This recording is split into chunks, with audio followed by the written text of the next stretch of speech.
ಆತ್ಮೀಯ ವಿದ್ಯಾರ್ಥಿಗಳೇ, ಆನ್ಲೈನ್ ತರಗತಿಗೆ ಸ್ವಾಗತ ಸುಸ್ವಾಗತ.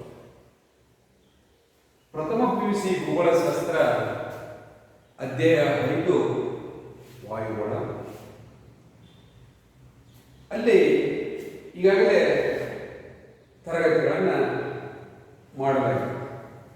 ಅಂದರೆ ವಾಯುಮಂಡಲದ ಸ್ತರಗಳ ಕುರಿತು, ಈ ಭೂಮಿಯ ಉಷ್ಣಾಂಶ ಯಾವ ರೀತಿ ತಗೊಳ್ಳುತ್ತೆ, ವಿಕಿರಣ, ಸಂವಹನ, ಅಡ್ವೆಕ್ಷನ್, ಪ್ರಚಲನ ಪ್ರಕ್ರಿಯೆ, ಈ ಒಂದು ಹಂತದಲ್ಲಿ ಯಾವ ರೀತಿ ಉಷ್ಣಾಂಶ ಪಡ್ಕೊಳ್ಳುತ್ತೆ, ಮತ್ತು ವಾಯುಮಂಡಲದಲ್ಲಿರ್ತಕ್ಕಂಥ ಒತ್ತಡ, ಅಧಿಕ ಒತ್ತಡ ಮತ್ತು ಕಡಿಮೆ ಒತ್ತಡ, 7 ಒತ್ತಡ ಪಟ್ಟಿಗಳಿವೆ. ಈ ಭೂಮಿಯ ಮೇಲ್ಭಾಗದಲ್ಲಿ ಅಧಿಕ ಒತ್ತಡ ಪಟ್ಟಿ ಮತ್ತು ಕಡಿಮೆ ಒತ್ತಡ ಪಟ್ಟಿ. ನಂತರದಲ್ಲಿ ಈ ವಾಯುಮಂಡಲದ ಉಷ್ಣಾಂಶವನ್ನು ನಿಯಂತ್ರಿಸತಕ್ಕಂಥ ಅಂಶಗಳು, ಒತ್ತಡದ ಲಕ್ಷಣಗಳು ಮತ್ತು ಮಾರುತಗಳು. ಈ ಹಿಂದಿನ ತರಗತಿಯಲ್ಲಿ ನಾನು ಮಾರುತಗಳ ಕುರಿತು, ಮಾರುತ ಅಂದರೆ ಏನು, ಮಾರುತ ವಿಧಗಳು, 2 ವಿಧಗಳನ್ನು ಹೇಳಿದೆ. ನಿರಂತರ ಮಾರುತಗಳು ಮತ್ತು ನಿಯತ್ಕಾಲಿಕ ಮಾರುತಗಳ ಕುರಿತು ನಾವು ಅಧ್ಯಯನ. ಇಲ್ಲಿ ಮಾರುತ ಅಂದ ತಕ್ಷಣ ಅಧಿಕ ಒತ್ತಡದಿಂದ ಕಡಿಮೆ ಒತ್ತಡದ ಪ್ರದೇಶಗಳಿಗೆ, ಅಂದರೆ ಅಧಿಕ ಒತ್ತಡದಿಂದ ಕಡಿಮೆ ಒತ್ತಡದ ಕಡೆಗೆ ಬೀಸುವಂತ, ಭೂಮಿಯ ಮೇಲೆ ಸಮಾನಾಂತರವಾಗಿ ಬೀಸುವಂತ ವಾಯುವಿಗೆ, ಗಾಳಿಗೆ ಮಾರುತಗಳೆಂದು ಕರೆಯುತ್ತೇವೆ ಅಂತ ಹೇಳ್ತೇವೆ. ಅದರಲ್ಲಿ ನಿರಂತರ ಮಾರುತಗಳು ಭೂಮಿಯ ಮೇಲೆ ಹೆಚ್ಚು ಒತ್ತಡ ಪಟ್ಟಿಯಿಂದ, ಭೂಮಿಯ ಮೇಲೆ ಹೆಚ್ಚು ಒತ್ತಡ ಪಟ್ಟಿಯಿಂದ, ಅಂದ್ರೆ ಅಧಿಕ ಒತ್ತಡ ಪಟ್ಟಿಯಿಂದ ಕಡಿಮೆ ಒತ್ತಡದ ಪಟ್ಟಿಗಳ ಕಡೆಗೆ ವರ್ಷದ ಎಲ್ಲ ಕಾಲದಲ್ಲೂ ನಿರಂತರವಾಗಿ ನಿಶ್ಚಿತ ದಿಕ್ಕಿನಿಂದ ಬೀಸುವಂತ ಗಾಳಿಯನ್ನ ನಾವೇನಂತ ಕರೀತೀವಿ, ನಿರಂತರ ಮಾರುತಗಳು ಎಂದು ಕರೆಯುತ್ತೇವೆ. ಆ ನಿರಂತರ ಮಾರುತಗಳಲ್ಲಿ 3 ವಿಧಗಳು: ವಾಣಿಜ್ಯ ಮಾರುತಗಳು, ಪ್ರತಿ ವಾಣಿಜ್ಯ ಮಾರುತಗಳು ಮತ್ತು ಧ್ರುವೀಯ ಮಾರುತಗಳು. ವಿದ್ಯಾರ್ಥಿಗಳೇ, ಒತ್ತಡ ಪಟ್ಟಿಯಲ್ಲಿ ಕೂಡ ನಾವು ಈಗಾಗಲೇ ಚಿತ್ರಿಸಿದ್ದೇವೆ. ಇಲ್ಲಿ ಸಮಭಾಜಕ ವೃತ್ತದ ಕಡಿಮೆ ಒತ್ತಡ ಪಟ್ಟಿಗೂ ಉಪಉಷ್ಣವಲಯದ ಅಧಿಕ ಒತ್ತಡ ಪಟ್ಟಿ, ಅಂದ್ರೆ ಉಪಉಷ್ಣವಲಯದ ಅಧಿಕ ಒತ್ತಡ ಪಟ್ಟಿಯಿಂದ ಕಡಿಮೆ ಒತ್ತಡ ಪಟ್ಟಿ ಆಗಿರ್ತಕ್ಕಂಥ ಸಮಭಾಜಕ ವೃತ್ತದ ಕಡೆಗೆ ಬೀಸುವಂತ ಗಾಳಿಯನ್ನು ನಾವೇನಂತ ಕರಿತೇವೆ, ವಾಣಿಜ್ಯ ಮಾರುತಗಳು ಎಂದು ಕರೆಯುತ್ತೇವೆ. ವಾಣಿಜ್ಯ ಮಾರುತಗಳೆಂದು ಕರೆಯುತ್ತೇವೆ. ನೋಡಿ, ಇದು ಕಡಿಮೆ ಒತ್ತಡ, ಇದು ಅಧಿಕ ಒತ್ತಡ. ಎಂತ ಅಧಿಕ ಒತ್ತಡ? ಉಷ್ಣವಲಯದ ಅಧಿಕ ಒತ್ತಡ. ಇದು ಸಮಭಾಜಕ ವೃತ್ತದ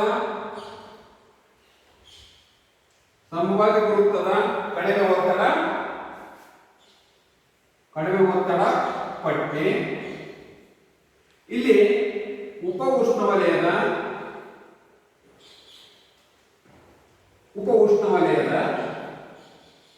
ಅಧಿಕ ಒತ್ತಡ ಪಟ್ಟಿ.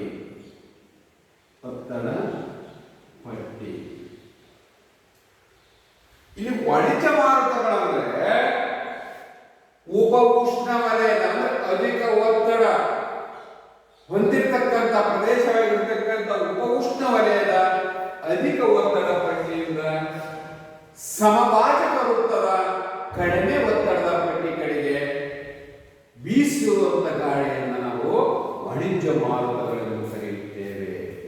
ವಾಣಿಜ್ಯ ಮಾರುತಗಳೆಂದು ಕರೆಯುತ್ತೇವೆ. ಇಲ್ಲಿ ನೋಡಿ, ಇಲ್ಲಿ ಉಪಧ್ರುವೀಯ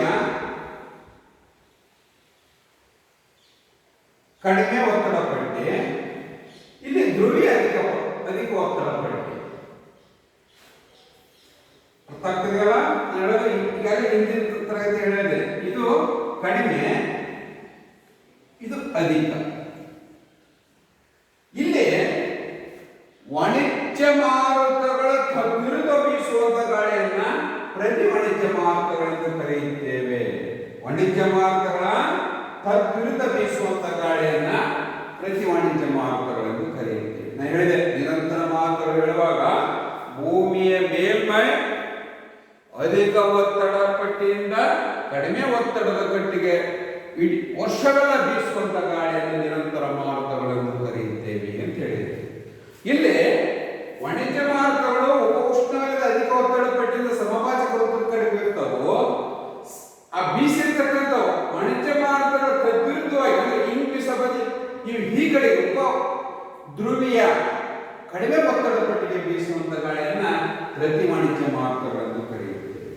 ನಂತರ ಧ್ರುವೀಯ ಅಧಿಕ ಒತ್ತಡ ಪಟ್ಟಿಯಿಂದ ಉಪಧ್ರುವೀಯ ಕಡಿಮೆ ಒತ್ತಡದ ಪಟ್ಟಿಗೆ ಬೀಸುವಂತ ಗಾಳಿಯನ್ನು ಅಂತ ಕರೆದು ನಾವು ಧ್ರುವೀಯ ಮಾರುತಗಳು ಅಥವಾ ಶೀತ ಮಾರುತಗಳೆಂದು ಕರೆಯುತ್ತೇವೆ.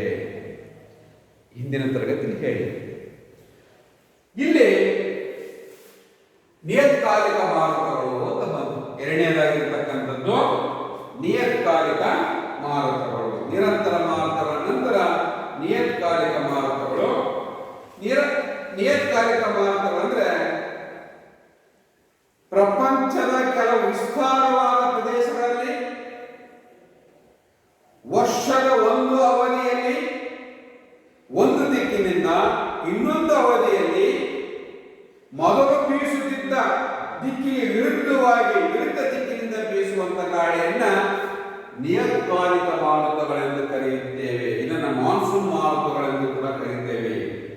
ವಿದ್ಯಾರ್ಥಿಗಳೇ, ಇಲ್ಲಿ ನಿಯತ್ಕಾಲಿಕ ಮಾರುತಗಳು ವರ್ಷದ ಒಂದು ಕಾಲಾವಧಿಯಲ್ಲಿ ಒಂದು ದಿಕ್ಕಿನಿಂದ ಒಂದು ದಿಕ್ಕಿಗೆ ಬೀಸುವಂತ ಗಾಳಿ, ಮತ್ತೊಂದು ಅವಧಿಯಲ್ಲಿ ಬೀಸಿರ್ತಕ್ಕಂಥ ಗಾಳಿ ವಿರುದ್ಧವಾಗಿ ಬೀಸುವಂತ ಗಾಳಿ.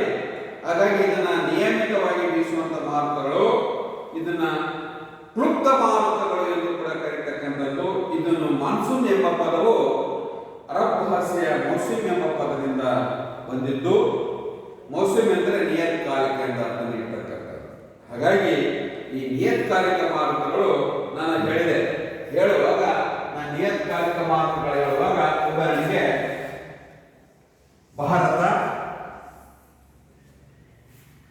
ಭಾರತದಲ್ಲಿ ಅರಬ್ಬಿ ಸಮುದ್ರದಿಂದ ನೋಡಿ, ಈ ಜೂನ್ ಟು ಸೆಪ್ಟೆಂಬರ್ ಈ ಗಾಳಿ ಬೀಸ್ತಾ ಇದೆ, ಈ ತರ ಬೀಸ್ತಾ ಇದೆ.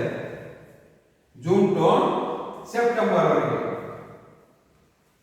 ನೈಋತ್ಯ ದಿಕ್ಕಿನಿಂದ ಈಶಾನ್ಯ ದಿಕ್ಕಿಗೆ ಜೂನ್ ಟು ಸೆಪ್ಟೆಂಬರ್ ವರೆಗೆ ಬೀಸುತ್ತೆ. ಮತ್ತೆ ಸೆಪ್ಟೆಂಬರ್ ಡಿಸೆಂಬರ್ ಮಧ್ಯದವರೆಗೆ ಹೀಗೆ ಹೋಗಿರ್ತಕ್ಕಂಥ ಗಾಳಿಯನ್ನ ಅದು ಹಿಂದಕ್ಕೆ ಬರುತ್ತೆ. ಅಂದ್ರೆ ಬೀಸಿರ್ತಕ್ಕಂಥ ದಿಕ್ಕಿಗೆ ವಿರುದ್ಧವಾಗಿ ಬೀಸತಕ್ಕಂಥದ್ದು ಅಂದ್ರೆ ಈಶಾನ್ಯದಿಂದ ನೈಋತ್ಯ ಕಡೆ ಬೀಸುತ್ತೆ. ಜೂನ್ ಟು ಸೆಪ್ಟೆಂಬರ್ ವರೆಗೆ ಬೀಸುವಂತ ಗಾಳಿ ನೈಋತ್ಯದಿಂದ ಈಶಾನ್ಯ ಕಡೆ ಬೀಸ್ತದೆ. ಮತ್ತೊಂದು ಅವಧಿಯಲ್ಲಿ ಏನ್ ಮಾಡುತ್ತೆ, ಅದು ಹಿಂದಕ್ಕೆ ಬರುತ್ತೆ. ಅದೇ ಅಪೋಸಿಟ್ ಬರ್ತಕ್ಕಂಥದ್ದು ಅಂದ್ರೆ ನೈಋತ್ಯದಿಂದ ಈಶಾನ್ಯಕ್ಕೆ ಹೋಗಿದ್ದು ಈಶಾನ್ಯದಿಂದ ನೈಋತ್ಯಕ್ಕೆ ಬೀಸುತ್ತೆ. ಅದನ್ನೇ ನಿಯತ್ಕಾಲಿಕ ಮಾರುತಗಳೆಂದು ಕರೆಯುತ್ತೇವೆ. ಅದರಲ್ಲಿ ನೈಋತ್ಯ ಮಾನ್ಸೂನ್ ಮಾರುತಗಳು ಮತ್ತು ಈಶಾನ್ಯ ಮಾನ್ಸೂನ್ ಮಾರುತಗಳು. ಈಶಾನ್ಯ ದಿಕ್ಕಿನಿಂದ ಸೆಪ್ಟೆಂಬರ್ನಿಂದ ಡಿಸೆಂಬರ್ ವರೆಗೆ ಬೀಸುತ್ತೆ. ಜೂನ್ ಟು ಸೆಪ್ಟೆಂಬರ್ ವರೆಗೆ ನಮಗೆ ಮುಂಗಾರು ಸ್ಟಾರ್ಟ್ ಆಗದೇ ಇದೆ ನೈಋತ್ಯ ಮಾನ್ಸೂನ್ ಅಲ್ವಾ. ಅದಕ್ಕೆ ಇಲ್ಲಿ ಪಶ್ಚಿಮ ಘಾಟಗಳು ಅಂದ್ರೆ ಎತ್ತರವಾಗಿರ್ತಕ್ಕಂಥ ಭಾಗಗಳಿಂದ ಬೀಸುವಂತ ಗಾಳಿಯನ್ನ ಹಿಡಿದು ಮಳೆತಿರ್ತಕ್ಕಂಥದ್ದು. ಹಾಗಾಗಿ ಎತ್ತರವಾಗಿರ್ತಕ್ಕಂಥ ಭಾಗ ಅಂದ್ರೆ ಉದಾಹರಣೆಗೆ ಈ ಪಶ್ಚಿಮ ಘಟ್ಟಗಳು ನಿತ್ಯ ಹರಿದ್ವರ್ಣ ಕಾಡನ್ನು ಹೊಂದಿರತಕ್ಕಂಥದ್ದು, ಇಡೀ ವರ್ಷ ಮಳೆ ಬರ್ತಕ್ಕಂಥದ್ದು. ಹಾಗಾಗಿ ಅಲ್ಲಿರ್ತಕ್ಕಂಥ ಗಿಡ ಮರಗಳು ಹಚ್ಚ ಹಸಿರಾಗಿ ಇಡೀ ವರ್ಷನೇ ಹಚ್ಚ ಹಸಿರಾಗಿರ್ತಕ್ಕಂಥದ್ದು. ಹಾಗಾಗಿ ಇಲ್ಲಿ ಈ ನಿಯತ್ಕಾಲಿಕ ಮಾರುತಗಳು ಆದ ನಂತರ ನಮಗೆ ಬರ್ತಕ್ಕಂಥದ್ದೇ ಈ ಮೂರನೇ ಒಂದು ಸ್ಥಳೀಯ ಮಾರುತಗಳು. ಸ್ಥಳೀಯ ಮಾರುತಗಳು ಸ್ಥಳೀಯ ಮಾರುತಗಳು ಅಂದ್ರೆ ವಿದ್ಯಾರ್ಥಿಗಳೇ, ಸ್ಥಳೀಯ ಮಾರುತಗಳು ಅಂದ್ರೆ ನಮ್ಮ ಸ್ಥಳೀಯ ಪರಿಸ್ಥಿತಿಗೆ ಅನುಗುಣವಾಗಿ ಇಲ್ಲಿರ್ತಕ್ಕಂಥ ಇಲ್ಲಿಯ ಸ್ಥಳೀಯ ಪರಿಸ್ಥಿತಿಗನುಗುಣವಾಗಿ ಉಷ್ಣಾಂಶ ಮತ್ತು ಒತ್ತಡಗಳ ಹಂಚಿಕೆಯಲ್ಲಿ ವ್ಯತ್ಯಾಸ ಉಂಟಾಗಿ ನಿತ್ಯ ಮಾರುತ ಮತ್ತು ನಿಯತಕಾಲಿಕ ಮಾರುತಗಳ ಮಾರ್ಪಾಡು ಹೊಂದಿ ಬೀಸುವಂತ ಗಾಳಿಯನ್ನು ಸ್ಥಳೀಯ ಮಾರುತಗಳೆಂದು ಕರೆಯುತ್ತೇವೆ. ನೆನಪಿಟ್ಟುಕೊಳ್ಳಿ ವಿದ್ಯಾರ್ಥಿಗಳೇ, ಸ್ಥಳೀಯ ಮಾರುತಗಳಂದ್ರೆ ಸ್ಥಳೀಯ ಪರಿಸ್ಥಿತಿಗಳಾಗಿರ್ತಕ್ಕಂಥ ಉಷ್ಣಾಂಶ ಒತ್ತಡಕ್ಕೆ ಉಷ್ಣಾಂಶ ಮತ್ತು ಒತ್ತಡದ ವ್ಯತ್ಯಾಸದಿಂದ ಏನು ಈ ನಿರಂತರ ಮಾರುತಗಳು ನಿಯತಕಾಲಿಕ ಮಾರುತಗಳು ಇವು ಎರಡು ಮಾರುತಗಳು ಮಾರ್ಪಾಡು ಹೊಂದಿ ಸ್ಥಳೀಯ ಪರಿಸ್ಥಿತಿಗನುಗುಣವಾಗಿ ಇಲ್ಲಿರ್ತಕ್ಕಂಥ ಒತ್ತಡ ಮತ್ತು ಉಷ್ಣಾಂಶದ ವ್ಯತ್ಯಾಸದಿಂದ ಬೀಸುವಂತ ಗಾಳಿಯನ್ನ ಸ್ಥಳೀಯ ಮಾರುತಗಳೆಂದು ಕರೆಯುತ್ತೇವೆ. ಸ್ಥಳೀಯ ಮಾರುತಗಳೆಂದು ಕರೆಯುತ್ತೇವೆ. ಸ್ಥಳೀಯ ಮಾರುತಗಳಲ್ಲಿ ಎರಡು ವಿಧಗಳು. ಒಂದು ಭೂ ಮತ್ತು ಸಮುದ್ರದ ಗಾಳಿ, ಭೂ ಮತ್ತು ಸಮುದ್ರದ ಮಾರುತಗಳು. ಪರ್ವತ ಮತ್ತು ಕಣಿವೆ ಗಾಳಿ ಅಥವಾ ಮಾರುತಗಳು ಅಂದ್ರೆ ಸ್ಥಳೀಯ ಪರಿಸ್ಥಿತಿಗನುಗುಣವಾಗಿ ಇಲ್ಲೇ ಅದಕ್ಕೆ ಹೇಳ್ತಾರೆ, ಫೋನ್ ಮಾಡ್ತಾರ. ಈಗ ಮಳೆ ಬಿತ್ತಿರ್ತಾರೆ, ಮಳೆ ಆಗಿರಂಗಿಲ್ಲ, ಅವ್ರ ಊರ್ಗ ಬೀರು ಆರಾಮದೇ ಹೆಂಗಂತ ಮಾತಾಡುವಾಗ ನಮ್ಮ ಊರಿಗೆ ನೀನು ಭಾರಿ ಮಳೆ ಆಗುತ್ತೆ ಅಂತ ಹೇಳ್ತಾರೆ. ನಮ್ಮೂರ ಮಳೆನೇ ಇಲ್ಲ ಅಂದ್ರೆ ಸ್ಥಳೀಯ ಪರಿಸ್ಥಿತಿಗನುಗುಣವಾಗಿ ಅಂದ್ರೆ ಇಲ್ಲಿರ್ತಕ್ಕಂಥ ಒತ್ತಡ ಮತ್ತು ಉಷ್ಣಾಂಶದ ವ್ಯತ್ಯಾಸದಿಂದ ನಿರಂತರ ಮಾರುತಗಳು ಮತ್ತು ನಿಯತಕಾಲಿಕ ಮಾರುತಗಳು ಮಾರ್ಪಾಡು ಹೊಂದಿ ಬೀಸುವಂತ ಗಾಳಿಯನ್ನ ಸ್ಥಳೀಯ ಮಾರುತಗಳೆಂದು ಕರೆಯುತ್ತೇವೆ. ಸ್ಥಳೀಯ ಮಾರುತಗಳೆಂದು ಕರೆಯುತ್ತೇವೆ. ಈ ಸ್ಥಳೀಯ ಮಾರುತಗಳನ್ನು ಎರಡು ವಿಧಗಳಾಗಿ ಹೇಳಿದ್ದೀವಿ: ಭೂ ಮತ್ತು ಸಮುದ್ರದ ಗಾಳಿ, ಪರ್ವತ ಮತ್ತು ಕಣಿವೆ ಗಾಳಿ. ಅಂದ್ರೆ ಭೂ ಮತ್ತು ಸಮುದ್ರದ ಗಾಳಿ ಅಂತ ಕರೆಯುವುದು. ವಿದ್ಯಾರ್ಥಿಗಳೇ, ಭೂಮಿ ಮತ್ತು ಜಲಭಾಗ ವ್ಯತ್ಯಾಸ ಏನಾಗ್ತದೆ ಅಂದ್ರೆ ಭೂಮಿ ಬೇಗ ಕಾದು ಬಿಡುತ್ತೆ, ನೀರು ಬೇಗ ಕಾಯೋದಿಲ್ಲ, ಲೇಟಾಗಿ ಕಾಯುತ್ತೆ. ಹಾಗಾಗಿ ಭೂಮಿ ಬೇಗ ಕಾದು ಬೇಗ ತಂಪಾಗುತ್ತೆ. ಹಗಲಿನ ಅವಧಿಯಲ್ಲಿ ಏನಾಗ್ತದೆ ಅಂದ್ರೆ ಭೂಮಿ ಕಡೆಯಿಂದ ಸಮುದ್ರದ ಕಡೆಗೆ ಬೀಳಿಸುತ್ತೆ. ಯಾಕೆ? ಇಲ್ಲಿ ಬೇಗ ಕಾದಾಗ ಉಷ್ಣಾಂಶ ಏನಾಗುತ್ತೆ, ಜಾಸ್ತಿ ಆಗುತ್ತೆ. ಸಮುದ್ರ ಕಾದರಂಗಿಲ್ಲ, ಹಾಗಾಗಿ ಸಮುದ್ರ ಕಡೆಯಿಂದ ಏನ್ ಬೀಳ್ತದೆ ನಮಗೆ ಗಾಳಿ. ತೀರ ಪ್ರದೇಶದಲ್ಲಿ ಕಂಡು ಬರ್ತಕ್ಕಂಥ ಒಂದು ಮುಖ್ಯ ಸ್ಥಳೀಯವಾಗಿರ್ತಕ್ಕಂಥ ಮಾರುತಗಳು ತೀರ ಪ್ರದೇಶದಲ್ಲಿ ಹಗಲು ಮತ್ತು ರಾತ್ರಿಗಳಲ್ಲಿ ಭೂಮಿ ಮತ್ತು ಜಲಭಾಗದಿಂದ ತದ್ವಿರುದ್ಧ ದಿಕ್ಕಿನಿಂದ ಒಂದು ಬೀಸುವಂತ ಮಾರುತಗಳು ಭೂ ಮತ್ತು ಸಮುದ್ರದ ಗಾಳಿಗಳಂತ ಕರಿತೇವೆ. ಇವುಗಳು ಸಮುದ್ರ ತೀರದಲ್ಲಿ ಕಂಡು ಬರ್ತಕ್ಕಂಥ ಪ್ರಮುಖ ಸ್ಥಳೀಯ ಮಾರುತಗಳಾಗಿರ್ತವೆ. ಹಾಗಾಗಿ ಹಗಲಿನ ವೇಳೆಯಲ್ಲಿ ಭೂ ಪ್ರದೇಶ ಬಹುಬೇಗ ಉಷ್ಣಾಂಶವನ್ನು ಪಡೆದು ಅದು ಕಡಿಮೆ ಒತ್ತಡ ಪ್ರದೇಶವನ್ನು ಉಂಟು ಮಾಡುತ್ತೆ. ಅವಾಗ ಜಲಭಾಗ ತಂಪಾಗಿರುತ್ತದೆ. ಹಾಗಾಗಿ ಜಲಭಾಗ ತಂಪಾದಾಗ ಜಲಭಾಗದ ಕಡೆಯಿಂದ ಹಗಲಿನ ಅವಧಿಯಲ್ಲಿ ಭೂಮಿ ಕಡೆಗೆ ಏನಾಗುತ್ತೆ, ಜಲಭಾಗ ಒತ್ತಡವು ಹೆಚ್ಚಾಗುತ್ತೆ ಜಲಭಾಗದಲ್ಲಿ. ಇದರಿಂದ ಮಾರುತಗಳು ನಿಧಾನವಾಗಿ ಜಲಭಾಗಗಳಿಂದ ಭೂಮಿ ಕಡೆಗೆ ಬೀಸ್ತವು. ನಂತರ ಏನಾಗುತ್ತೆ ಅಂದ್ರೆ ಭೂಮಿ ಬೇಗ ತಂಪಾಗಿಬಿಡುತ್ತೆ.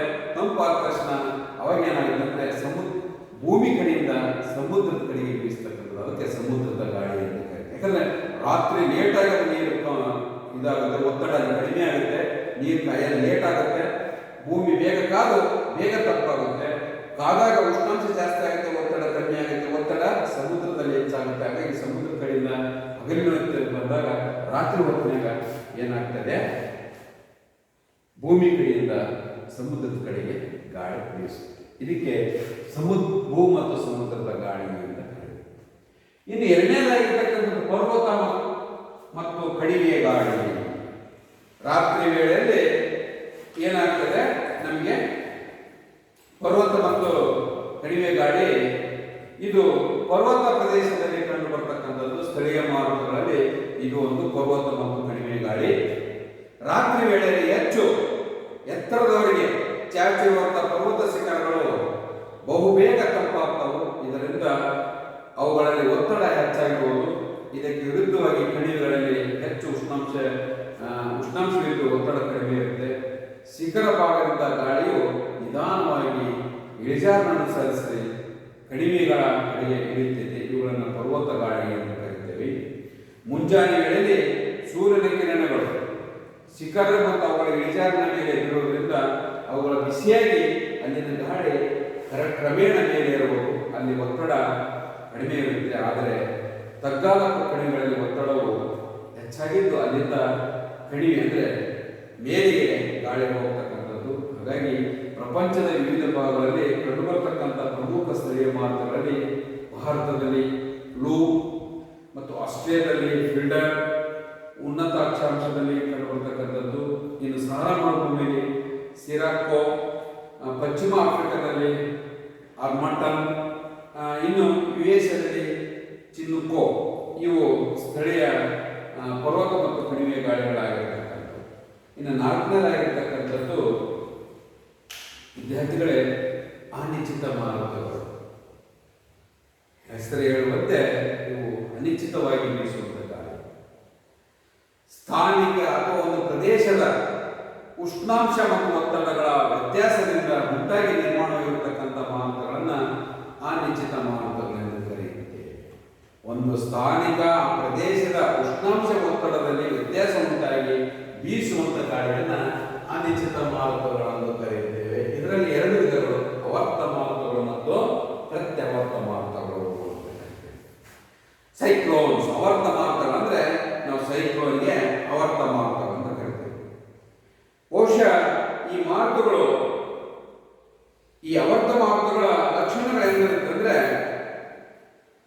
ಕೇಂದ್ರದಲ್ಲಿ ಅತಿ ಕಡಿಮೆ ಒತ್ತಡವಿರುವುದು, ಇದರ ಕಡೆಗೆ ಸುತ್ತಲಿನ ಅಧಿಕ ಒತ್ತಡ ಪಟ್ಟಿಯಿಂದ. ನೋಡಿ, ಕೇಂದ್ರದಲ್ಲಿ ಕಡಿಮೆ ಒತ್ತಡ ಇದೆ, ಸುತ್ತಲೂ ಅಧಿಕ ಒತ್ತಡ ಇದೆ. ಅಂದ್ರೆ ಸುತ್ತಲಿನ ಪ್ರದೇಶದಲ್ಲಿ ಅಧಿಕ ಒತ್ತಡದಿಂದ ಕಡಿಮೆ ಒತ್ತಡ ಕಡೆಗೆ ಬೀಸುವಂತ ಗಾಳಿಯನ್ನ ನಾವು ಆವರ್ತ ಮಾರುತಗಳು, ಸೈಕ್ಲೋನ್ಸ್ ಅಂತ ಕರಿತೀವಿ. ಇದು ಗಾಳಿ ಬೀಸುವಾಗ ಬಹುಶಃ ಮಳೆ ತನಕ ಬರ್ತಕ್ಕಂಥದ್ದು. ಇದು ಉಷ್ಣವಲಯದ ಬಹುಶಃ ಅಧಿಕ ಒತ್ತಡ ವಲಯದಿಂದ ಮಾರುತಗಳು ವೃತ್ತಾಕಾರವಾಗಿ ಬೀಸುತ್ತವೆ. ಇದು ನೋಡಿ, ನಿಯತ್ಕಾಲಿಕ ಮಾರುತಗಳು, ನಿರಂತರ ಮಾರುತಗಳು, ಭೂಮಿಯ ಸಮಾನಾಂತರವಾಗಿ ಗಾಳಿ ಬೀಸತಕ್ಕಂಥವು. ಇವು ಸ್ಥಳೀಯ ಅಥವಾ ಪ್ರದೇಶದ ಉಷ್ಣಾಂಶ ಒತ್ತಡದಿಂದ ಬೀಸತಕ್ಕಂಥದ್ದು. ಅಂದ್ರೆ ಈ ಮಾರುತಗಳು ಅನಿಶ್ಚಿತವಾಗಿ ಬೀಸತಕ್ಕಂಥದ್ದು, ಪ್ರತಿದಿನ ಬೀಸೋಲ್ಲ. ನೋಡಿ, ದೌಡ್ ಗಾಳಿ ಬಂತಂದ್ರೆ ನಾವು ಎಲ್ಲರೂ ವಾಕ್ ಹೋದಾಗ ಎಲ್ಲರೂ ಹೋದಾಗ ಆಕಾಶದ ಊರಿಗೆ ರಿಂಗ್ ರಿಂಗ್ ರಿಂಗ್ ಕಾಣ, ಅದೇ ಅನಿಶ್ಚಿತ ಮಾರುತಗಳು. ಅವು ಪ್ರತಿದಿನ ಆಗೋದಿಲ್ಲ, ಆಕಸ್ಮಿಕವಾಗಿ ಆಗ್ತಾವ.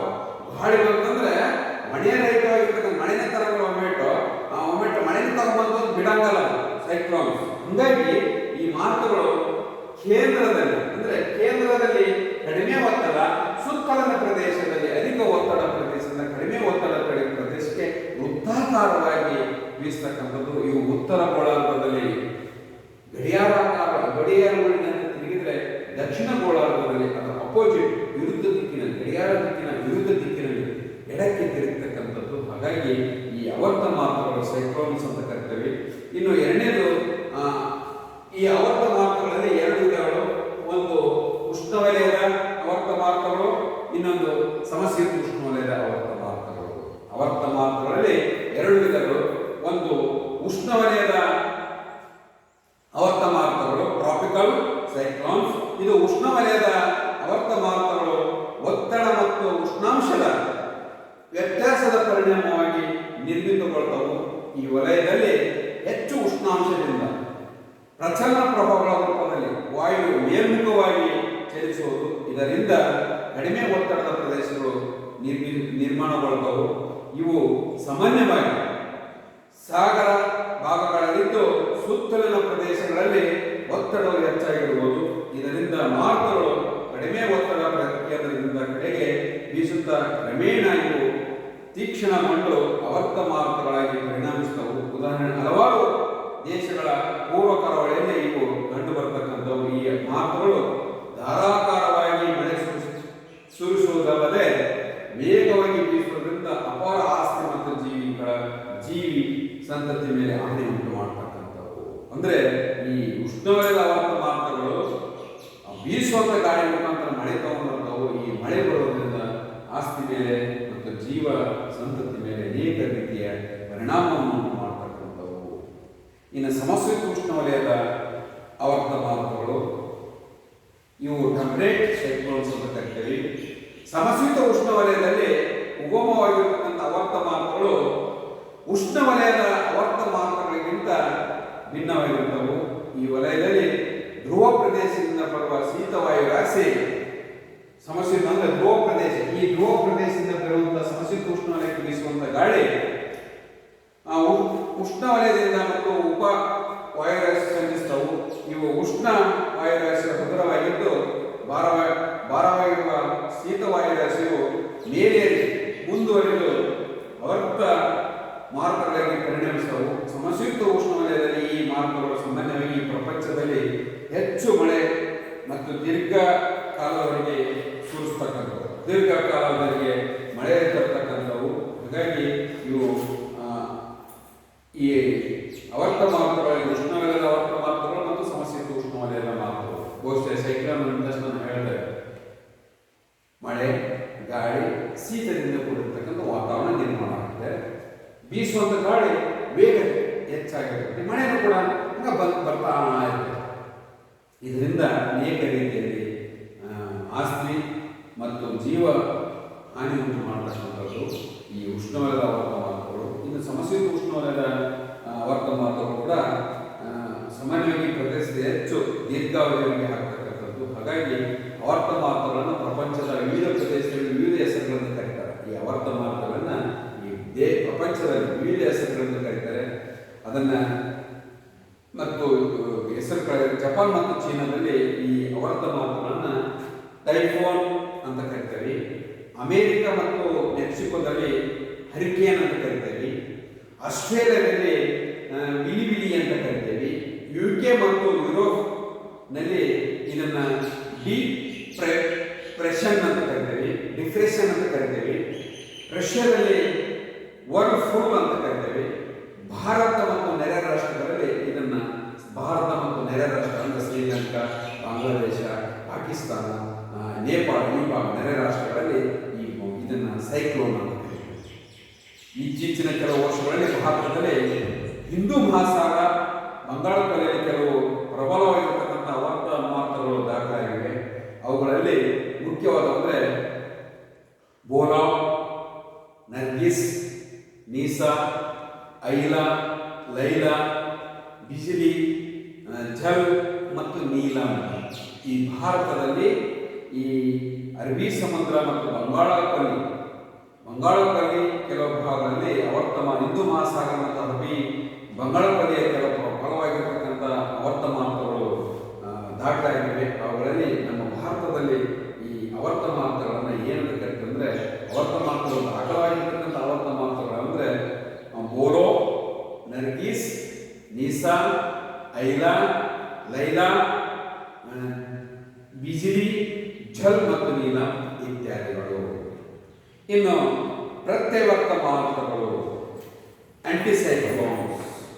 ಹೆಸರೇ ಸೂಚಿಸುವಂತೆ ಆವರ್ತ ಮಾರುತಗಳ ಲಕ್ಷಣಗಳಿಗೆ ಭಿನ್ನವಾಗಿರ್ತಕ್ಕಂಥ ಪ್ರತ್ಯವರ್ತ ಮಾರುತಗಳು ಅಂದರೆ ಹೆಸರೇ ಸೂಚಿಸುವಂತೆ ಆವರ್ತ ಮಾರುತಗಳಿಗಿಂತ ಇವುಗಳ ಲಕ್ಷಣಗಳ ಭಿನ್ನವಾಗಿರ್ತಕ್ಕಂಥವು.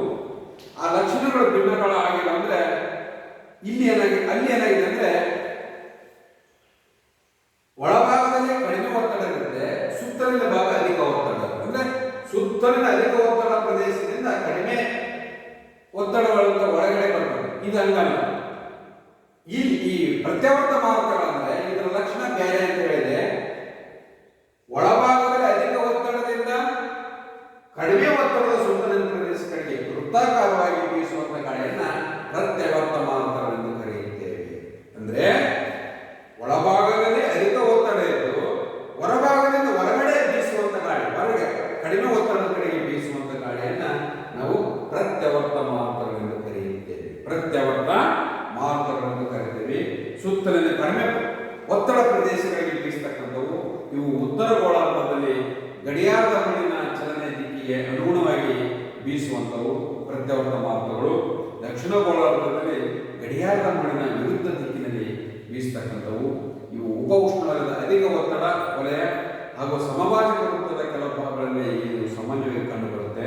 ಸಾಮಾನ್ಯವಾಗಿ ಪ್ರತ್ಯವರ್ತ ಮಾರುತಗಳು ಬೀಸುವ ಅವಧಿಯಲ್ಲಿ ಮಳೆರಹಿತ ಹಿತಕರ ಒಣ ಹವಾಮಾನವಿರುವುದು ಕಂಡುಬರುತ್ತೆ. ನೋಡಿ, ಪ್ರತ್ಯವರ್ತ ಮಾರುತಗಳು ಮಳೆ ತರಲ್ಲ, ಆವರ್ತ ಮಾರುತಗಳು ಮಳೆ ತರಲ್ಲ. ಈ ಆವರ್ತ ಮಾರುತಗಳಲ್ಲಿ ಎರಡು ವಿಧಗಳು: ಉಷ್ಣವಲಯದ ಆವರ್ತ ಮಾರುತಗಳು, ಸಮಶೀತೋಷ್ಣ ಉಷ್ಣವಲಯದ ಆವರ್ತ ಮಾರುತಗಳು. ಇದರ ಲಕ್ಷಣ ಇದರ ಲಕ್ಷಣ ಭಿನ್ನವಾಗಿರ್ತಕ್ಕಂಥದ್ದು. ಇದರ ಲಕ್ಷಣ ಏನಪ್ಪಾ ಅಂದ್ರೆ, ಆವರ್ತ ಮಾರುತಗಳಂದ್ರೆ ಸುತ್ತಲಿನ ಅಧಿಕ ಒತ್ತಡ ಪ್ರದೇಶದಿಂದ ಕಡಿಮೆ ಒತ್ತಡ ಪ್ರದೇಶಗಳಿಗೆ ಸುತ್ತಲಿನ ಒಳಭಾಗದಲ್ಲಿ ರಿಂಗ್ ಆಕಾರ ಸುತ್ತುವಂಥದ್ದು. ಇದು ಬಹಳ ಜೀವರಾಶಿ ಮೇಲೆ ಮತ್ತು ಆಸ್ತಿ ಮೇಲೆ ಅನೇಕ ರೀತಿಯಲ್ಲಿ ಅಪಾಯ ಉಂಟು ಮಾಡತಕ್ಕಂಥದ್ದು ಸೈಕ್ಲಾನ್ಸ್. ಆದರೆ ಈ ಪ್ರತ್ಯವರ್ತ ಮಾರುತಗಳು ಅಂದ್ರೆ ಮಳೆ ತರಲಿದ್ದಾಗ ಮಳೆ ಹವಾಮಾನವನ್ನು ತರುವಂಥದ್ದು. ಅಂದ್ರೆ ಇದು ಕೂಡ ಉತ್ತರ ಗೋಳಾರ್ಧದಲ್ಲಿ ಗಡಿಯಾರ ಮುಳ್ಳಿನಿಂದ ತೆಗೆದ್ರೆ ದಕ್ಷಿಣ ಗೋಳಾರ್ಧದಲ್ಲಿ ಅದರ ವಿರುದ್ಧ ಗಡಿಯಾರದಲ್ಲಿ ಮುಳ್ಳು ತಿರುಗಲು ವಿರುದ್ಧವಾಗಿ ಬೀಸುವಂಥ ಗಾಳಿ ಇದಾಗಿರ್ತಕ್ಕಂಥದ್ದು ಆವರ್ತ ಮತ್ತು ಪ್ರತ್ಯವರ್ತ ಮಾರುತ. ಆತ್ಮೀಯ ವಿದ್ಯಾರ್ಥಿಗಳೇ, ನೆಕ್ಸ್ಟ್ ಬರ್ತಕ್ಕಂಥದ್ದೇ ನಮ್ಮದು ಏನಪ್ಪ ಅಂದರೆ ಮಳೆ ರೇನ್. ನೆಕ್ಸ್ಟ್ ಬಂದಿರತಕ್ಕಂಥದ್ದು ಉಪವಿಭಾಗ ಅಧ್ಯಯನದಲ್ಲಿ ಮಳೆ ರೇನ್.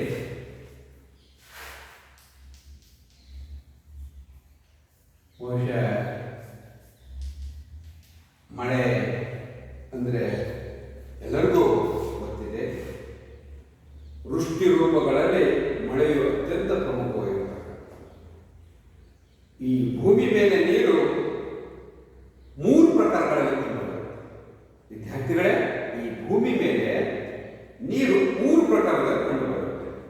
ಯಾವ ರೀತಿ? ಒಂದು ಅನಿಲ ಅಥವಾ ನೀರಾವಿ, ಇನ್ನೊಂದು ದ್ರವ ಅಥವಾ ನೀರು, ಇನ್ನೊಂದು ಘನ ಅಥವಾ ಹಿಮ. ಅಂದ್ರೆ ಅನಿಲ, ದ್ರವ ಮತ್ತು ಘನ ರೂಪದಲ್ಲಿ ಮೂರು ರೀತಿಯಲ್ಲಿ ನೀರು ಕಂಡುಬರ್ತಕ್ಕಂಥದ್ದು. ಅಂದ್ರೆ ನೀರಾವಿ, ನೀರು ಮತ್ತು ಹಿಮ, ಈ ಮೂರು ರೂಪದಲ್ಲಿ ಕಂಡುಬರುತ್ತೆ. ಇಲ್ಲಿ ಇವು ಹೀರಿಕೊಳ್ಳುವ ಅಥವಾ ಬಿಡುಗಡೆಗೊಳಿಸುವಂತಹ ಶಾಖ ಮತ್ತು ಶಕ್ತಿಯಿಂದಾಗಿ ಒಂದು ಹಂತದಿಂದ ಮತ್ತೊಂದು ಹಂತಕ್ಕೆ ಬದಲಾವಣೆ ಹೊಂದತಕ್ಕಂಥ, ಒಂದು ಹಂತದಿಂದ ಮತ್ತೊಂದು ಹಂತಕ್ಕೆ. ದ್ರವ ರೂಪದ ಜಲಾಂಶವು ಅನಿಲ ಅಥವಾ ನೀರಾವಿ ರೂಪಕ್ಕೆ ಪರಿವರ್ತನೆ ಹೊಂದುವುದನ್ನು ಬಾಷ್ಪೀಕರಣ ಎಂದು ಕರೆಯುತ್ತೇವೆ. ಅನಿಲ ಅಥವಾ ನೀರಾವಿ ರೂಪಕ್ಕೆ ಪರಿವರ್ತನೆ ಹೊಂದುವಂತಹ ಪ್ರಕ್ರಿಯೆಯನ್ನು ನಾವು ಬಾಷ್ಪೀಕರಣ ಅಂತ ಕರೀತೀವಿ.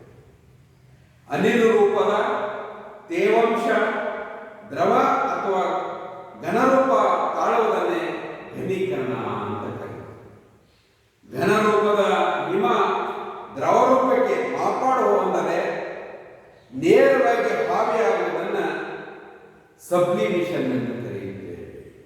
ಅರ್ಥ ಆಗ್ತದೆಯಲ್ಲ? ಇಲ್ಲಿ ಮೂರು ಹಂತ ತಿಳ್ಕೋಬೇಕಾಗಿದೆ: ಬಾಷ್ಪೀಕರಣ, ಘನೀಕರಣ ಮತ್ತು ಸಬ್ಲಿಮೇಷನ್. ಬಾಷ್ಪೀಕರಣ ಅಂದ್ರೆ ದ್ರವ ರೂಪದ ಜಲಾಂಶವು ಅನಿಲ ಅಥವಾ ನೀರಾವಿ ರೂಪಕ್ಕೆ ಪರಿವರ್ತನೆ ಆಗುವಂತಹ ಪ್ರಕ್ರಿಯೆಯನ್ನು ಬಾಷ್ಪೀಕರಣ ಅಂತ ಕರೀತಾರೆ. ಅನಿಲ ರೂಪದ ತೇವಾಂಶ ದ್ರವ ಅಥವಾ ಘನರೂಪಕ್ಕೆ ತಾಳುವುದನ್ನ ಘನೀಕರಣ ಅಂತ ಕರೀತಾರೆ. ದ್ರವ ಅಂದ್ರೆ ಇಲ್ಲಿ ತಾಳುವುದನ್ನು ಘನೀಕರಣ. ಘನರೂಪಕ್ಕೆ ಅಂದ್ರೆ ಉದಾಹರಣೆಗೆ ಮಂಜು ನೀರಾಗಬೇಕು, ಘನ ಗಟ್ಟಿ ಆಗೋದು. ಇನ್ನು ಈ ನೀರು ಗಟ್ಟಿ ಆಗೋದು ಬದಲಿ ನೇರವಾಗಿ ಹಾವಿಯಾಗಿ ಹೋಗುವುದನ್ನು ಸಬ್ಲಿಮೇಷನ್ ಎಂದು ಕರೆಯುತ್ತೇವೆ. ಸಬ್ಲಿಮೇಷನ್ ಎಂದು ಕರೆಯುತ್ತೇವೆ. ವಾಯುಮಂಡಲ ಒಳಗೊಂಡಿರ್ತಕ್ಕಂಥ ನೀರಾವಿ ಅಥವಾ ವಾಯುಮಂಡಲದ ಅನಿಲ ರೂಪದ ಜಲಾಂಶವನ್ನ ತೇವಾಂಶವನ್ನ ಆರ್ದ್ರತೆ ಎಂದು ಕರೆಯುತ್ತೇವೆ. ಆರ್ದ್ರತೆ ಅಂದ್ರೆ ನೀರಾವಿಗೆ ನಾವು ಆರ್ದ್ರತೆ ಅಂತ ಕರೆಯುತ್ತೇವೆ. ಸಾಂದ್ರೀಕೃತ ದ್ರವ ರೂಪಕ್ಕೆ ಮಾರ್ಪಾಡಾಗಿ ನೀರಿನ ಹನಿಗಾಳಾಗಿ ಬೀಳುವುದು. ಸಂಪೂರ್ಣ ವಾಯು ಮತ್ತಷ್ಟು ತಂಪಾಗ್ತಕ್ಕಂಥದ್ದು. ಉಷ್ಣ ವಾಯು ರಾಶಿ ಮೇಲಕ್ಕೆ ಹೋದಂತೆಲ್ಲ ತಂಪಾಗಿರುವಂತಹ ಉಷ್ಣವಾಯು ರಾಶಿ ಶೀತ ವಾಯುವಿನಲ್ಲಿ ಮೇಲೆ ಇರುವುದು. ವಾಯುರಾಶಿ ಪೂರ್ಣ ಪ್ರಮಾಣದ ಆರ್ದ್ರತೆಯನ್ನು ಹೊಂದಿ ಘನೀಕರಣಗೊಂಡಾಗ ಮಳೆ ಉಂಟಾಗ್ತಕ್ಕಂಥದ್ದು. ಹಾಗಾಗಿ ಮಳೆ ಉಂಟಾಗುವ ಪ್ರಕ್ರಿಯೆ ಸ್ವರೂಪ ಮತ್ತು ಲಕ್ಷಣಗಳನ್ನು ಆಧರಿಸಿ ಮಳೆಯನ್ನು 3 ವಿಧಗಳಾಗಿ ವಿಂಗಡಿಸಲಾಗಿದೆ. ಪರಿಸರಣ ಮಳೆ, ಮಳೆಯನ್ನ 3 ರೀತಿಯಲ್ಲಿ ವಿಂಗಡಿಸಲಾಗಿದೆ. ಅವು ಯಾವುದಂದ್ರೆ ಮಳೆ ವಿಧಗಳು 3. ಮಳೆ ಉಂಟಾಗುವ ಪ್ರಕ್ರಿಯೆ ಸ್ವರೂಪ ಮತ್ತು ಲಕ್ಷಣಗಳ ಆಧಾರದ ಮೇಲೆ ಮಳೆಯನ್ನು 3 ರೂಪಗಳಲ್ಲಿ ಒಂದು ಪರಿಸರಣ ಮಳೆ,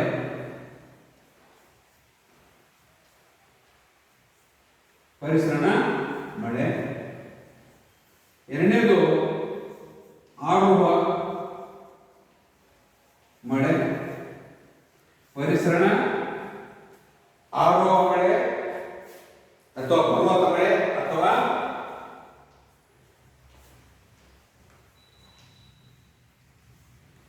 ಪರ್ವತ ಮಳೆ.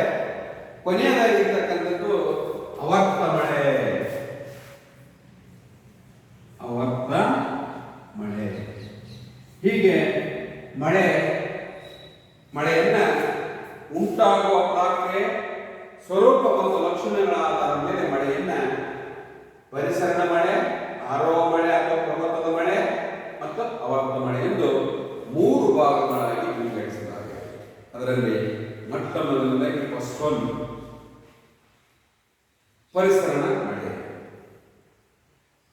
ವಾಯು ಗಾಳಿ ಮೇಲ್ಮುಖವಾಗಿ ಪ್ರಚಲನ ಅಥವಾ ಪ್ರವಾಹಗಳ ರೂಪದಲ್ಲಿ ಮೇಲೇರುವುದರಿಂದ ಉಂಟಾಗಿ ಮಳೆಯನ್ನು ಪರಿಸರಣ ಮಳೆ ಎಂದು ಕರೆಯುತ್ತೇವೆ. ವಾಯು ಮೇಲ್ಮುಖವಾಗಿ ಪ್ರಚಲನ ಪ್ರವಾಹಗಳ ರೂಪದಲ್ಲಿ ಮೇಲೇರುವುದರಿಂದ ಉಂಟಾಗುವ ಮಳೆಯನ್ನು ಪರಿಸರಣ ಮಳೆ ಎಂದು ಕರೆಯುತ್ತೇವೆ. ಉಷ್ಣಾಂಶವು ಹೆಚ್ಚಾಗಿರುವ ಸನ್ನಿವೇಶಗಳಲ್ಲಿ ವಾಯು ಬಿಸಿಯಾಗಿ ಮೇಲ್ಮುಖವಾಗಿ ಚಲಿಸುವುದು, ಅನಂತರ ಇದು ಸಾಕಷ್ಟು ಎತ್ತರದ ತಲುಪಿ ತಪ್ಪಾಗಿ ಅದರಲ್ಲಿರ್ತಕ್ಕಂಥ ಜಲಾಂಶ ಹನಿಗಳ ರೂಪದಲ್ಲಿ ವಿಸರ್ಜನೆಗೊಳ್ಳುತ್ತದೆ. ಆ ಮೂಲಕ ಮಳೆ ಬೀಳುತ್ತೆ. ಇದೇ ಪರಿಸರಣ ಮಳೆ. ಈ ರೀತಿ ಮಳೆಯಾಗುವುದನ್ನು ಸಮಭಾಜಕ ವೃತ್ತದ ವಲಯದಲ್ಲಿ ಹಾಗೂ ಉಷ್ಣವಲಯದ ಭೂಭಾಗಗಳಲ್ಲಿ ಬೇಸಿಗೆಯಲ್ಲಿ ಸಾಮಾನ್ಯ ಈ ಮಳೆ ಹೆಚ್ಚಾಗಿ ಗುಡುಗು ಮಿಂಚಿನಿಂದ ಕೂಡಿರ್ತಕ್ಕಂಥದ್ದು. ಹಾಗಾಗಿ ಸಮಭಾಜಕ ವೃತ್ತದ ಪ್ರದೇಶದಲ್ಲಿ ಪರಿಸರಣ ಮಳೆಯನ್ನು ಈ ಅಪರಾಹ್ನ ಮಳೆ, ಚಹದ ಮಳೆ, 4 ಗಂಟೆ ಮಳೆ ಎಂದು ಕರೆಯುತ್ತೇವೆ. ಈ ಪರಿಸರಣ ಮಳೆಯನ್ನ ಸಮಭಾಜಕ ವೃತ್ತ ಪ್ರದೇಶದಲ್ಲಿ ಪರಿಸರಣ ಮಳೆಯನ್ನ ಬೇರೆ ಬೇರೆ ಹೆಸರಿನಿಂದ ಕರೀತಾರೆ. ಅಪರಾಹ್ನದ ಮಳೆ, ಚಹದ ಮಳೆ ಮತ್ತು 4 ಗಂಟೆ ಮಳೆ ಎಂದು ಕರೆಯುತ್ತಾರೆ. ಇನ್ನು ಆರೋಹ ಮಳೆ, ಇದು ಪ್ರಪಂಚದ ಹೆಚ್ಚು ಭಾಗದಲ್ಲಿ ಕಂಡುಬರುವಂತಹ ಮಳೆಯ ಪ್ರಕಾರಗಳಲ್ಲಿ ಒಂದು. ಇದನ್ನು ಪರ್ವತ ಅಥವಾ ಭೂಸ್ವರೂಪ ಮಳೆ ಎಂದು ಕರೀತೇವೆ. ಜಲಾಂಶವನ್ನು ಹೊಂದಿದ ಮಾರುತಗಳು ಬೀಸುವ ದಿಕ್ಕಿನಲ್ಲಿ ಅಡ್ಡಲಾಗಿ ಪರ್ವತ ಏರುವಾಗ ಮಾರುತಗಳು ಪರ್ವತವನ್ನೇರಿ ಮುಂದುವರೆದ ಮಾರುತಗಳು ಮೇಲೇರತೊಡಗುತ್ತವು. ವಾಯು ವಿಸ್ತಾರವನ್ನು ಹರಡಿಕೊಳ್ಳುತ್ತವು. ಇದರಿಂದ ಉಂಟಾಗಿರ್ತಕ್ಕಂಥ ಮಳೆಯನ್ನು ಆರೋಹ ಮಳೆ ಎಂದು ಕರೀತೇವೆ. ಇಲ್ಲಿ ತೇವಾಂಶವು ಘನೀಭವಿಸಿ ಮಳೆ ಸುರಿಸುವುದು. ಮಾರುತಗಳು ಎದುರಾಗಿರ್ತಕ್ಕಂಥ ಪರ್ವತ ಭಾಗ ಹೆಚ್ಚು ಮಳೆಯನ್ನು ಪಡೆಯುತ್ತೆ. ಪರ್ವತಗಳ ಮತ್ತೊಂದು ಭಾಗದಲ್ಲಿ ಮಾರುತಗಳು ಕೆಳಗಿರುವುದರಿಂದ ವಾಯುವಿನ ಉಷ್ಣಾಂಶ ಹೆಚ್ಚಾಗ್ತಾ ಹೋಗ್ತವು. ಈ ವೇಳೆ ಮಳೆ ರಹಿತವಾಗಿರ್ತಕ್ಕಂಥ ಇದನ್ನು ಮಳೆ ನೆರಳಿನ ಪ್ರದೇಶ ಎಂದು ಕರೆಯುತ್ತೇವೆ. ಆತ್ಮೀಯ ವಿದ್ಯಾರ್ಥಿಗಳೇ, ಇದೊಂದು ಪರ್ವತ. ಈ ಪರ್ವತದ ಮೇಲೆ ಇಲ್ಲಿ ಮಳೆ ತಗೊಂಡ್ಬರುತ್ತೆ, ಇಲ್ಲಿ ಮಳೆ ಬರುತ್ತೆ. ಇದರ ಪರ್ವತದ ಇನ್ನೊಂದು ಭಾಗ ಮಳೆ ಬರೋದಿಲ್ಲ, ಅದನ್ನ ಮಳೆ ನೆರಳಿನ ಪ್ರದೇಶ ಎಂದು ಕರೆಯುತ್ತೇವೆ. ಒಂದು ಪರ್ವತದ ಏರಿ ಮೇಲೇರಿ ಮಳೆ ತಗೊಂಡ್ಬರುತ್ತೆ, ಒಂದು ಭಾಗ ಮಳೆ ಕೊಯ್ಯುತ್ತೆ, ಇನ್ನೊಂದು ಭಾಗ ಮಳೆ ಕೊಯ್ಯುತ್ತೆ. ಅದಕ್ಕೆ ಮಳೆ ನೆರಳಿನ ಪ್ರದೇಶ ಅಂತ ಕರಿತೀವಿ. ಇನ್ನೊಂದು ಭಾಗ ಮಳೆ ಬೀಳುತ್ತೆ, ಇದಕ್ಕೆ ಮಳೆ ಪ್ರದೇಶ ಅಂದ್ರೆ ಮಳೆ. ಈ ಒಂದು ಮಳೆಯ ಅವರ್ತ ಮಳೆಯು, ಆರೋಹ ಮಳೆಯು ವಾಯು ಒಳಗೊಂಡಿರ್ತಕ್ಕಂಥ ತೇವಾಂಶವು ಘನೀಭವಿಸಿ ಮಳೆ ಸುರಿಸುವುದು. ಮಾರುತಗಳಿಗೆ ಎದುರಾಗಿರ್ತಕ್ಕಂಥ ಪರ್ವತ ಭಾಗ ಹೆಚ್ಚು ಮಳೆ ಪಡೆಯುತ್ತೆ. ಪರ್ವತಗಳ ಮತ್ತೊಂದು ಭಾಗ ಈ ಮಾರುತಗಳು ಕೆಳಗಿಳಿಯುವುದರಿಂದ ವಾಯುವಿನ ಉಷ್ಣಾಂಶ ಹೆಚ್ಚಾಗುತ್ತಾ ಹೋಗುವುದು. ಈ ವಲಯ ಮಳೆ ರಹಿತವಾಗಿರ್ತಕ್ಕಂಥದ್ದು. ಹಾಗಾಗಿ ಆ ಪ್ರದೇಶವನ್ನು ನಾವು ಏನು ಕರೀತೇವೆ, ಮಳೆ ನೆರಳಿನ ಪ್ರದೇಶ ಇನ್ನು ಆವರ್ತ ಮಳೆ, ಸೈಕ್ಲೋನಿಕ್ ರೈನ್ಫಾಲ್. ಆವರ್ತನ ಮಳೆಯು ಸಮಶೀತ ಉಷ್ಣವಲಯದಲ್ಲಿ ವ್ಯಾಪಕವಾಗಿ ಕಂಡುಬರುತ್ತೆ. ಆವರ್ತ ಮಾರುತಗಳು ಅಥವಾ ವಾಯುಭಾರ ಕುಸಿತದಿಂದ, ಉದಾಹರಣೆಗೆ ವಾಯುಭಾರ ಕುಸಿತದಿಂದ ಸೈಕ್ಲೋನ್ ಅಂದ್ರೆ ಬೆಳೆಗಳು ಅಂದ್ರೆ ಅತ್ಯಂತ ಕಣಗಳಾಗ ಏನಾದ್ರು ನಾವು ಧಾನ್ಯ ತಂದು ಹಾಕಿದ್ರೆ ಅವ್ನ ಮೊದಲು ಸೇಫ್ಟಿ ಮಾಡಬೇಕು, ಅವನ್ನ ಮಳೆ ಬಂದರೂ ಸುರಕ್ಷತೆ ಇರೋಂಗೆ ಮುಚ್ಚಬೇಕು ಅಥವಾ ಅದನ್ನ ಒಂದು ಕಡೆ ಸೇವೆ ಮಾಡಬೇಕು ಅಂತ ಹೇಳ್ತಾರೆ ಹಳ್ಳಿಗಳಲ್ಲಿ. ವಾಯುಭಾರ ಕುಸಿತದಿಂದ ಉಂಟಾಗುವಂಥ ಮಳೆಯನ್ನು ಆವರ್ತ ಮಳೆ ಎಂದು ಕರೆಯುತ್ತೇವೆ, ಸೈಕ್ಲೋನ್ಸ್ ಅಂತ ಕರೀತೇವೆ.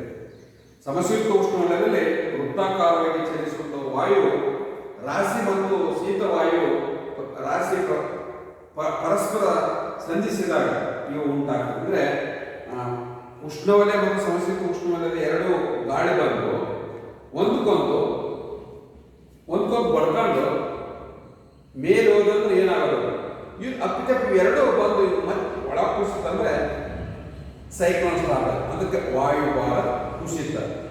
ಗಾಳಿ ಹಿಂಗೆ ಬಂದು ಹಿಂಗೆ ಮೇರಿದ್ರೆ ಏನಾಗೋದಿಲ್ಲ, ಗಾಳಿ ಹಿಂಗೆ ಬಂದು ಕೆಳಮುಖವಾಗಿ ಹೋದಾಗ ನಮಗೆ ಸೈಕ್ಲೋನ್ ಅಂದರೆ ವಾಯುಭಾರ ಕುಸಿತದಿಂದ ಮಳೆ ಮತ್ತು ಗಾಳಿ ಬರಬೇಕು. ಆತ್ಮೀಯ ವಿದ್ಯಾರ್ಥಿಗಳೇ, ಭಾರತದ ಮೇಘಾಲಯ ರಾಜ್ಯದ ಮೌಸೂಮ್ ಒಂದು ವರ್ಷದಲ್ಲಿ 1141 ಸೆಂಟಿಮೀಟರ್ ವಾರ್ಷಿಕ ಮಳೆ ದಾಖಲಾಗಿರ್ತಕ್ಕಂಥದ್ದು. ಭೂಮಿ ಮೇಲೆ ಅತ್ಯಂತ ತೇವಯುತವಾಗಿರ್ತಕ್ಕಂಥ ಹೆಚ್ಚು ಮಳೆ ಪಡೆಯುವಂಥ ಸ್ಥಳ ಭಾರತದ ಮೇಘಾಲಯ ರಾಜ್ಯದ ಮೌಸೂಮ್ 1141 ಸೆಂಟಿಮೀಟರ್ ವಾರ್ಷಿಕ ಮಳೆ ಬರ್ತಕ್ಕಂಥದ್ದು. ಹಾಗಾಗಿ ಈ ಮಳೆಯನ್ನು ಬಹುಶಃ ಮಳೆಯ ಪ್ರಮಾಣವನ್ನು ಮಳೆಯನ್ನು ಬಳಸತಕ್ಕಂಥ ಉಪಕರಣವನ್ನು ವೃಷ್ಟಿ ಮಾಪಕ ಅಥವಾ ಮಳೆ ಮಾಪಕ ಎಂದು ಕರೆಯುತ್ತೇವೆ. ಈ ಮಳೆ ಬಂದ್ಬಿಟ್ಬಿಡುತ್ತೆ, ಹಾವೇರಿ ಜಿಲ್ಲೆಯಲ್ಲಿ ಇಷ್ಟು ಮಳೆ ಆಯ್ತು, ಮೈಸೂರು ಜಿಲ್ಲೆಯಲ್ಲಿ ಇಷ್ಟ ಆಯ್ತು, ಬೆಂಗಳೂರು ಜಿಲ್ಲೆಯಲ್ಲಿ ಇಷ್ಟ ಆಯ್ತು ಅಂದ್ರೆ ಈ ಮಳೆ ಬಂದು ಬಿಟ್ಟ ಮೇಲೆ ಅದ ನೀರನ್ನ ವೃಷ್ಟಿ ಮಾಪಕ ಅಥವಾ ಮಳೆ ಮಾಪಕವನ್ನು ಅಳವಡಿಸಿರ್ತಕ್ಕಂಥ ಭಾಗದಲ್ಲಿ ಏನಾಗುತ್ತೆ, ಆ ವೃಷ್ಟಿ ಮಾಪಕದಿಂದ ಮಳೆ ಆಗಿರ್ತಕ್ಕಂಥದ್ದನ್ನು ದಾಖಲೆ ಮಾಡಿಕೊಳ್ತಕ್ಕಂಥದ್ದು. ಹಾಗಾಗಿ ಈ ನಕ್ಷೆ ಅಥವಾ ಗೋಳದ ಮೇಲೆ ಸಮ ಪ್ರಮಾಣದ ಮಳೆಯನ್ನು ಪಡೆಯುವ ಸ್ಥಳಗಳನ್ನು ಸೇರಿಸಿ ಎಳೆದಿರುವಂಥ ರೇಖೆಗಳನ್ನು ಸಮವೃಷ್ಟಿ ರೇಖೆಗಳು, ಐಸೋಥೇಟ್ಸ್ ಅಂತ ಕರೀತಾರೆ. ಅಂದರೆ ಒಂದೇ ರೀತಿ ಮಳೆ ಇರತಕ್ಕಂಥ ಪ್ರದೇಶಗಳನ್ನ ನಕ್ಷೆ ಅಥವಾ ಗೋಳಿನ ಮೇಲೆ ಆ ಪ್ರದೇಶಗಳನ್ನು ಸೇರಿಸಿ ಎಳೆದಿರತಕ್ಕಂಥ ರೇಖೆಗಳನ್ನು ಸಮವೃಷ್ಟಿ ರೇಖೆಗಳು ಎಂದು ಕರೆಯುತ್ತೇವೆ. ಆತ್ಮೀಯ ವಿದ್ಯಾರ್ಥಿಗಳೇ, ಕೊನೆಯದಾಗಿರ್ತಕ್ಕಂಥದ್ದು ಈ ಚಾಪ್ಟರ್ನಲ್ಲಿ 5.6 ಹವಾಮಾನ ಮತ್ತು ವಾಯುಗುಣ. ಕೊನೆಯದಾಗಿರ್ತಕ್ಕಂಥದ್ದು ವಾಯುಮಂಡಲದ ಪರಿಸ್ಥಿತಿಯನ್ನು, ಈ ವಾಯುಮಂಡಲದ ಪರಿಸ್ಥಿತಿಯನ್ನು ವಿವರಿಸಲು ಹವಾಮಾನ ಮತ್ತು ವಾಯುಗುಣ ಎಂಬ ಎರಡು ಪದಗಳನ್ನು ಬಳಸಲಾಗುತ್ತೆ. ಈ ವಾಯುಮಂಡಲದ ಪರಿಸ್ಥಿತಿಯನ್ನು ವಿವರಿಸಲು ಬಳಸ್ತಕ್ಕಂಥದ್ದು ಎರಡು ವರ್ಡ್ಗಳು ಹವಾಮಾನ ಮತ್ತು ವಾಯುಗುಣ. ಹವಾಮಾನ ಅಂದರೆ ವೆದರಿ, ಯಾವುದೇ ಒಂದು ಸ್ಥಳ ಅಥವಾ ಆ ಪ್ರದೇಶದ ಅಲ್ಪ ಕಾಲಾವಧಿಯಲ್ಲಿ ಈ ವಾಯುಮಂಡಲದಲ್ಲಿ ಆಗುವಂಥ ಬದಲಾವಣೆಯ ಪರಿಸ್ಥಿತಿಯನ್ನು ತಿಳ್ಕೊಳ್ಳೋಕೆ ಹವಾಮಾನ ಎಂದು ಕರೆಯುತ್ತಾರೆ. ಈ ವಾಯುಮಂಡಲದ ದೀರ್ಘ ಅಂದರೆ ಸುಮಾರು 30ರಿಂದ 35 ವರ್ಷದ ವಾಯುಮಂಡಲದ ಒಂದು ಘಟಕಗಳಾಗಿರ್ತಕ್ಕಂಥ ಬಹುಶಃ ಯಾವುದೇ ಒಂದು ಸ್ಥಳದ ದೀರ್ಘಾವಧಿಯವರೆಗೆ ಸುಮಾರು 30ರಿಂದ 33 ವರ್ಷಗಳ ಹವಾಮಾನದ ಸರಾಸರಿಯನ್ನು ವಾಯುಗುಣ ಎಂದು ಕರೆಯುತ್ತೇವೆ. ಹವಾಮಾನದ ಘಟಕಗಳು ವಾಯುಮಂಡಲದ ಆಂತರಿಕವಾಗಿರ್ತಕ್ಕಂಥ ಘಟಕಗಳಾಗಿರ್ತಕ್ಕಂಥವು. ಯಾಕಂದ್ರೆ ಆಂತರಿಕವಾಗಿ ಒಳಗೊಂಡಿರ್ತಕ್ಕಂಥ ಒಂದು ಘಟಕಗಳು ಉಷ್ಣಾಂಶ, ಒತ್ತಡ, ಮಾರುತಗಳು, ತೇವಾಂಶ ಮತ್ತು ವೃಷ್ಟಿ, ಇವು ಹವಾಮಾನದ ಘಟಕಗಳು. ಇವುಗಳಲ್ಲಿ ಅಲ್ಪಾವಧಿಯಲ್ಲಿ ಆಗಿರ್ತಕ್ಕಂಥ ಬದಲಾವಣೆಯನ್ನು ತಿಳಿಸ್ತಕ್ಕಂಥದ್ದು ಹವಾಮಾನ. ಸುಮಾರು 30ರಿಂದ 33 ವರ್ಷ ಅವಧಿಯವರೆಗೆ ಸರಾಸರಿಯನ್ನು, ಹವಾಮಾನದ ಸರಾಸರಿಯನ್ನು ವಾಯುಗುಣ ಎಂದು ಕರೆಯುತ್ತೇವೆ. ಹಾಗಾಗಿ ಇಲ್ಲಿ ವಾಯುಮಂಡಲದ ದೀರ್ಘಾವಧಿಯಲ್ಲಿ ಉಂಟಾಗಿರ್ತಕ್ಕಂಥ ಬದಲಾವಣೆಯನ್ನು ತಿಳಿಸಲಾಗುತ್ತೆ. ಪ್ರಪಂಚದ ವಿವಿಧ ಪ್ರಕಾರದ ವಾಯುಗುಣ ಕಂಡುಬರ್ತಕ್ಕಂಥದ್ದು. ಉದಾಹರಣೆಗೆ ಮಾನ್ಸೂನ್ ಉಷ್ಣ ಮಾದರಿ ವಾಯುಗುಣ, ಮರುಭೂಮಿ ವಾಯುಗುಣ, ಮೆಡಿಟೇರಿಯನ್ ಮಾದರಿ ವಾಯುಗುಣ, ಸಾಗರಿಕ ವಾಯುಗುಣ, ತಾಂಡ್ರಾ ಮಾದರಿ ವಾಯುಗುಣ ಇತ್ಯಾದಿಗಳು. ಬಹುಶಃ ನಮ್ಮದು ಮಾನ್ಸೂನ್ ಉಷ್ಣ ಮಾದರಿ ವಾಯುಗುಣ ನಮ್ಮ ಭಾರತ ದೇಶ. ಅಂದರೆ ಪ್ರಪಂಚದಲ್ಲಿ ಈ ವಾಯುಗುಣವನ್ನು ವಿವಿಧ ಹೆಸರುಗಳಿಂದ ನಮ್ಮ ಭಾರತದ ವಾಯುಗುಣ ಅಂದರೆ ನಮ್ಮ ಭಾರತದ ಮಾನ್ಸೂನ್ ಉಷ್ಣ ಮಾದರಿ ವಾಯುವನ್ನು ನಾವು ಹೊಂದಿರ್ತಕ್ಕಂಥದ್ದು. ಇದೆಲ್ಲ ಕಾಂಪಿಟೇಟಿವ್ ಕೂಡ ಕ್ವಶನ್ ಬರ್ತಕ್ಕಂಥದ್ದು. ವಾಯುಗುಣದ ಬಗ್ಗೆ ವೈಜ್ಞಾನಿಕವಾಗಿ ಅಧ್ಯಯನ ಮಾಡುವ ಶಾಸ್ತ್ರವನ್ನು ವಾಯುಗುಣ ಶಾಸ್ತ್ರ ಅಂತ ಕರೀತೇವೆ. ಹವಾಮಾನದ ಕುರಿತು ವೈಜ್ಞಾನಿಕವಾಗಿ ಅಧ್ಯಯನ ಮಾಡುವುದನ್ನು ಹವಾಮಾನ ಶಾಸ್ತ್ರ ಅಂತ ಕರೀತೇವೆ. ಬಹುಶಃ ಭಾರತದ ಹವಾಮಾನ ಇಲಾಖೆ ಕೇಂದ್ರ ಕಚೇರಿ ಎಲ್ಲಿದೆ ಅಂದರೆ IMI ಅಂತೇಳಿ ಮಹಾರಾಷ್ಟ್ರ ರಾಜ್ಯದ ಪುಣೆಯಲ್ಲಿ ಇರ್ತಕ್ಕಂಥದ್ದು. ಹವಾಮಾನದ ಪರಿಸ್ಥಿತಿಯನ್ನು ವೈಜ್ಞಾನಿಕವಾಗಿ ಅಧ್ಯಯನ ಮಾಡುವ ಶಾಸ್ತ್ರಕ್ಕೆ ಹವಾಮಾನ ಶಾಸ್ತ್ರ ಅಂತ ಕರಿತೇವೆ. ಈ ಭಾರತದ ಹವಾಮಾನ ಇಲಾಖೆ ಕೇಂದ್ರ ಎಲ್ಲಿದೆ ಅಂದರೆ IMI ಅಂದರೆ ಮಹಾರಾಷ್ಟ್ರ ರಾಜ್ಯದ ಪುಣೆಯಲ್ಲಿ ಇರ್ತಕ್ಕಂಥದ್ದು. ಇನ್ನು ವಾಯುಗುಣವನ್ನು ನಿರ್ಧರಿಸತಕ್ಕಂಥ ಅಂಶಗಳು ಬಹುಶಃ ಒಂದು ಪ್ರದೇಶದ ವಾಯುಗುಣವನ್ನು ನಿರ್ಧರಿಸತಕ್ಕಂಥ ಅಂಶಗಳಲ್ಲಿ ಅಕ್ಷಾಂಶಗಳು, ಸಮುದ್ರದಿಂದ ಇರುವಂಥ ದೂರ, ಸಮುದ್ರ ಮಟ್ಟದಿಂದ ಇರುವಂಥ ಎತ್ತರ, ಮಾರುತರ ದಿಕ್ಕು, ಪರ್ವತಗಳು, ಹಬ್ಬಿಟ್ಟಿರ್ತಕ್ಕಂಥ ರೀತಿ, ಸಾಗರ ಪ್ರಾಗಳು, ಭೂಮಿಯನ್ನು ಆವರಿಸುವಿಕೆ. ಈ ಮೇಲಿನ ಅಂಶಗಳು ಒಂದು ಪ್ರದೇಶದ ವಾಯುಮಂಡಲದ ಪರಿಸ್ಥಿತಿ ಹಾಗೂ ಸ್ಥಳೀಯ ಲಕ್ಷಣಗಳ ಆಧಾರದ ಮೇಲೆ ಆ ಪ್ರದೇಶದ ವಾಯುಗುಣದ ಮೇಲೆ ಪ್ರಭಾವ ಬೀರತಕ್ಕಂಥದ್ದು. ಉದಾಹರಣೆಗೆ ಭಾರತದ ಮಾನ್ಸೂನ್ ಉಷ್ಣ ಮಾದರಿ ವಾಯುಗುಣ, ದಕ್ಷಿಣ ಯುರೋಪ್ನಲ್ಲಿ ಮೆಡಿಟೇರಿಯನ್ ಮಾದರಿ ವಾಯುಗುಣ ಇತ್ಯಾದಿಗಳು. ಈ ಪಾಠದಲ್ಲಿ ವಿದ್ಯಾರ್ಥಿಗಳೇ ಒಂದು ಅಂಕದ ಪ್ರಶ್ನೆಗಳು ಸುಮಾರು 20 ಪ್ರಶ್ನೆಗಳು ಬರ್ತವೆ. ವಾಯುಮಂಡಲವನ್ನು ಅರ್ಥೈಸಿ, ವಾಯುಮಂಡಲದ ಸಾಧನ ಶೇಕಡ ಪ್ರಮಾಣ ಎಷ್ಟು, ಶೇಕಡ 78%, ಈ ರೀತಿ ಕ್ವಶನ್ಗಳು ಬರ್ತವೆ. ನೀವು ನೋಡ್ಕೊಳ್ಳಿ. ಇವತ್ತು ಅಧ್ಯಾಯ 5 ಮುಕ್ತಾಯಗೊಳ್ತದೆ. 1 ಅಂಕದ ಪ್ರಶ್ನೆ ಮತ್ತು 2 ಅಂಕದ ಪ್ರಶ್ನೆಗಳು ಈ ಪಾಠದಲ್ಲಿ ಬರೋದನ್ನು ನೀವು ಬಿಡಿಸಿ, 5 ಅಂಕದ ಪ್ರಶ್ನೆಗಳನ್ನು ಬಿಡಿಸಿ ಅರ್ಥ ಆಗಲಿದ್ದನ್ನು ಸರಿಯಾದ ರೀತಿಯಲ್ಲಿ ವಿಡಿಯೋವನ್ನು ವೀಕ್ಷಣೆ ಮಾಡಿ ಅರ್ಥ ಮಾಡ್ಕೊಳ್ಳಿ, ಅರ್ಥೈಸ್ಕೊಳ್ಳಿ ಅಂತ ಹೇಳ್ತಾ ನಮಗೆಲ್ಲರಿಗೂ ಒಳ್ಳೆಯದಾಗಲಿ ಅಂತ ಹೇಳ್ತಾ ಈ ಒಂದು ಪಾಠವನ್ನು ಇದೀಗ ಮುಗಿಸ್ತಾ ಇದ್ದೀನಿ. ಜೈ ಹಿಂದ್, ಜೈ ಕರ್ನಾಟಕ.